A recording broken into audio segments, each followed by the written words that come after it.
దీంట్లో లోకేష్ గారు నేను అతనికి అప్పచెప్పా కదా సభ బాధ్యతలు కేసు నాని అన్న ఎందుకు ఇంటర్ఫియర్ అయ్యాడు అనేది లోకేష్ గారు అన్నారు మాతో. అంటే నాకు ఎవరు చెప్పారు, నాకు అఫీషియల్ కమ్యూనికేషన్ ఉందా లేదా మీ ముగ్గురులో ఎవరైనా చెప్పారా అతను వస్తున్నాడని కానీ అతనికి అప్పచెప్పారని కానీ? పొద్దున్న టెలికాన్ఫరెన్స్లో అచ్చెన్నాయుడు గారు చెప్పారంటారు. నేను టెలికాన్ఫరెన్స్లో ఎప్పుడు లేను ఈ పార్టీలో. ఏ రోజు నేను టెలికాన్ఫరెన్స్లో ఉన్నాను, జూమ్ కాన్ఫరెన్స్లో ఉన్నాను, నేను పార్టీ ఇంటర్నల్ మీటింగ్లో ఉన్నాను. ఎందుకంటే అవన్నీ వేస్ట్ అని నా అభిప్రాయం. సో నేను లేను. కనీసం మీరు ముగ్గురు చెప్పారు కదా. ఆ రోజు ముందు రోజు ఆలపాటి రాజా గారును రఘురామ్ గారు నాకు ఫోన్ చేసి మీరు వస్తున్నారా అంటే నేను వస్తున్నాను అని చెప్పాను. ఎందుకంటే అధినేత వస్తున్న సభకు నేను రాకుండా ఎట్లుంటాను, మీరు అయితే రేపు సన్నాహక సభకు ఏర్పాటు చేయాలి, మీరు గైడ్ చేయాలని రెండు అంటే వెళ్ళా. ఆ రోజు కూడా అప్పుడు తెలియజేసిన నేను వెళ్ళేవాడిని కాదు.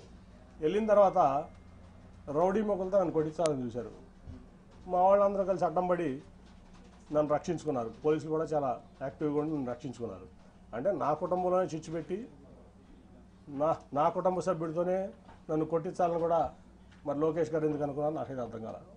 నేనేం చేశాను, ఈ పార్టీకి ద్రోహం చేశాను? నేనేం తప్పు చేశాను?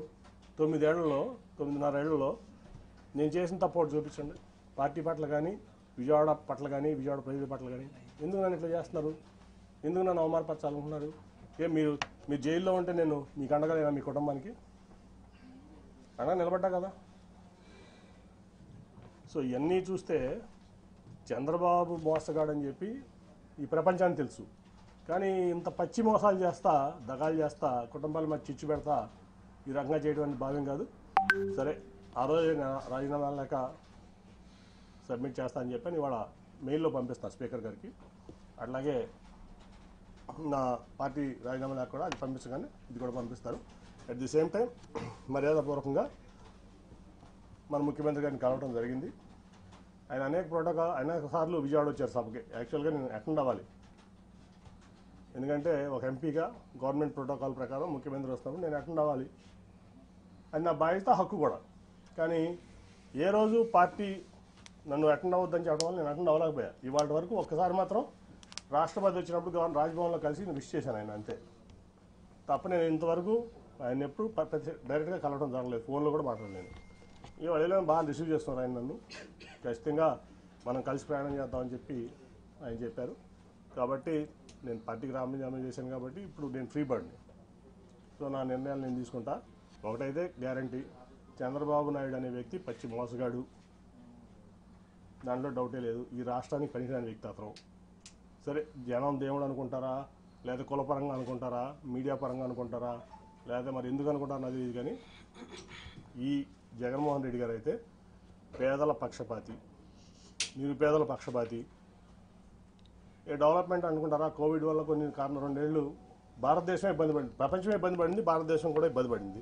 సరే, డెవలప్మెంట్ అవ్వదు, అటు ఇటు అవుతుంది. కానీ ప్రజలను హ్యాపీ పెట్టే దాంట్లో దాదాపు 2 లక్షల కోట్ల చిల్లర ఇవాళ వరకు సంక్షేమం ఇచ్చారు ఆయన. ఇంకా ఇస్తానికి కమిట్మెంట్గా ఉన్నారు. చర్చ చాలాసేపు మాట్లాడటం జరిగింది. సో నాకు బాగా నచ్చారు ఆయన. నచ్చడమే కాదు, ఆయన పథకాలని చూస్తున్నాం, వింటున్నాం. సో ఆయనతో కలిసి ప్రయాణం చేయాలని చెప్పి నేను నిర్ణయించుకున్నాను. వన్స్ నా రాజీనామా ఆమోదం పొందగానే నేను పార్టీలో చేస్తాను.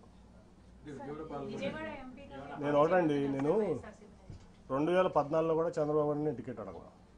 ఎప్పుడు కూడా ఆయన గేట్ ముందు నుంచున్నాను, డోర్ ముందు నుంచున్నాను. నేను ఎప్పుడు చంద్రబాబు టికెట్ అడగల, 19లో అడగల. అట్లాగే నేను ఆయన కూడా నేను ఎప్పుడు టికెట్ అడగల. నాకేంటంటే నాకు విజయవాడ అంటే పిచ్చ ప్రేమ. మీ అందరికి కూడా తెలుసు అది, ఆ విషయం. విజయవాడ అంటే పడి చచ్చిపోతాను నేను.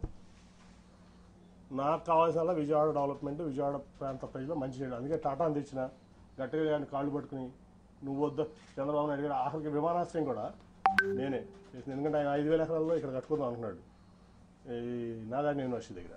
సార్ అది అవ్వదు, తర్వాత ముందు మన మినిస్టర్ ఉన్నాడు సివిల్ ఏవియేషన్, సెంటర్ ఒప్పుకుంటుంది జైట్లీ గారు వాళ్ళు. అంటే నాకు సపోర్ట్ ఆ రోజు వెంకయ్యనాయుడు గారు, శ్రీనివాస్ చౌదరి గారు. లేకపోతే ఆ ఎయిర్పోర్ట్ కూడా ఉండేది కాదు.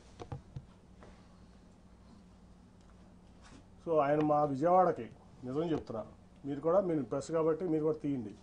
2014 నుంచి 19 వరకు విజయవాడకి ఒక 100 కోట్ల రూపాయలు చంద్రబాబు నాయుడు గారు స్టేట్ గవర్నమెంట్ ఇచ్చింది చూపిస్తుంది. నేను తీసుకొచ్చిన సెంట్రల్ గవర్నమెంట్ ఇచ్చాను, ఇంక్లూడింగ్ టాటా ట్రస్ట్ కానీ ఏదన్నా కానీ. అరుణ్ గారికి తెలుసు టాటా ట్రస్ట్ ఎంత చేసాం మేము ప్రాంతంలో, అన్ని విలేజెస్లో. అలాగే ఫ్లైఓవర్స్ కానీ ఏదన్నా కానీ అది నేను కేంద్రం నుంచి తెచ్చింది. ఆయన ఆయనకి విజయవాడ పట్ల చిత్తశుద్ధి లేదు. ఆయన ఏంటంటే షాజహాన్ తాజ్మహల్ కట్టాడు, నేను అమరావతి కట్టాను. షాజహాన్ తాజ్మహల్ కట్టాడు కదా. ఎవరు కట్టారు తాజ్మహల్ అంటే షాజహాన్.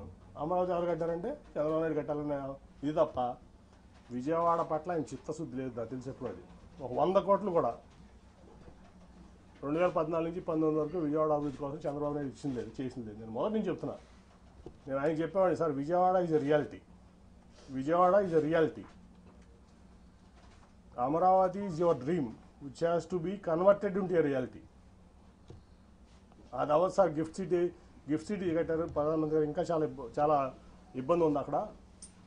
ఎకానమీ అంటే అప్స్ డౌన్స్ ఉంటాయి. ఒక ఢిల్లీ వదిలిపెట్టి, ఎన్సీఆర్ వదిలిపెట్టి, అహ్మదాబాద్ వదిలిపెట్టి, బాంబే వదిలిపెట్టి, పూణే వదిలిపెట్టి, చెన్నై, బెంగళూరు, హైదరాబాద్, కోల్కతా వదిలిపెట్టి అమరావతి ఎందుకు వస్తారు సార్? ఎవరన్నా దేనికి వస్తారు? ఇవన్నీ అవ్వవు సార్. ముందు విజయవాడ, గుంటూరు ఇవన్నింటినీ చేసుకుందాం అని చెప్పి ఎన్నో సందర్భాలు కన్ఫరెంట్ అయ్యాను. కానీ ఫస్ట్ టైం నేను ఎంపీని, నీకేం తెలీదు అని చెప్పి నన్ను తోసేవాళ్ళు. ఓకే, నా పని నేను ఏదో సెంట్రల్ గవర్నమెంట్ తెచ్చుకున్నా, నా విజయవాడ కోసం చేసుకున్నా. ఓకే, నేను హ్యాపీ, నా విజయవాడ ప్రజలు హ్యాపీ. నన్ను వాళ్ళు ఓన్ చేస్తున్నారు, వాళ్ళు నేను ఓన్ చేసుకున్నా. రెండోసారి యాంటీవీలో కూడా నన్ను గెలిపించారు. దానికోసం నేను కష్టపడుతున్నాను, ఇంకా కష్టపడతా. సో నేను అనేది ఏంటంటే, నేను ఎప్పుడు ఆయన్ని టికెట్ అడగలా, ఈయన్ని టికెట్ అడగలా. సో నేనైతే జగన్ గారితో సేల్ చేద్దామని చెప్పి నిర్ణయించుకున్నా. సేల్ చేస్తాను, ఆయన ఏ బాధ్యతలు చెప్తే అది చేస్తాను. సార్ మీతో పాటు టీడీపీలో సిట్టింగ్ ఎంపీలు చాలా మంది పోటీకి దూరంగా ఉన్నారు, ఎందుకంటే మిగతా ఎంపీల గురించి తెలియదు కానీ విజయవాడ పార్లమెంట్లో అయితే టోటల్గా 60% టీడీపీ ఖాళీ చేసేస్తాం, దాంట్లో డౌట్ లేదు. సార్ ఇందాక మాట్లాడుతూ బోండా ఉమా గారి వైఫ్కి మేయర్ అభ్యర్థిగా ఇస్తే ప్రమాదం అని చెప్పాను. ఏంటి సార్ ఈ క్వశ్చన్? అది నాది చంద్రబాబు గారు అడగదు, ఆయన చెప్పిన మాట మీకు చెప్పా. ఇవాళ వరకు నేను ఎక్కడ కూడా ఎంత అవమానాలు తిన్నా నేను రివీల్ చేయాలి, మీకు కూడా తెలుసా సంగతి. ఆయన అన్నమాట అది, బోండా ఉమా గారి వైఫ్ని పెడుతున్నారంట, నిజమేనా అని అడిగారు నన్ను. ఇదే క్వశ్చన్, నాకు తెలియదు సార్, నేను అసలు దాంట్లో ఇన్వాల్వ్ అవ్వలేదు అన్న. కాదు అది చేస్తే చాలా ప్రమాదం, నువ్వు ఇమీడియట్గా మీ అమ్మాయిని పెట్టని చెప్పి పంపించారు. నన్ను ఢిల్లీ నుంచి విజయవాడ పంపించారు ఆయన. ఈ మాట ఇవాళ వరకు నేను ఎవరికి చెప్పలా, ఇంక్లూడింగ్ నా సొంత కుటుంబాన్ని చెప్పలా. 60% తెలుగుదేశం పార్టీ ఎన్టీఆర్ జిల్లాలో ఖాళీ అవబోతుంది. 60% ఏదైనా నేను జగన్ గారితో కలిసి ప్రయాణం చేయడానికి నిర్ణయించుకున్నా. ఆఫ్టర్ మై రిజిగ్నేషన్ నేను మానసిక వ్యభిచారం చేయను కొంతమంది లేక, మీకు అర్థమవుతుంది ఎవరో. కాబట్టి నేను రాజీనామా చేసి వచ్చి ఆయనతో సేల్ చేయడానికి, ఆయనతో పాటు సేల్ చేయడానికి పేద ప్రజలకి ఆయన అండగా ఉండే తీరుకు నాకు నచ్చింది.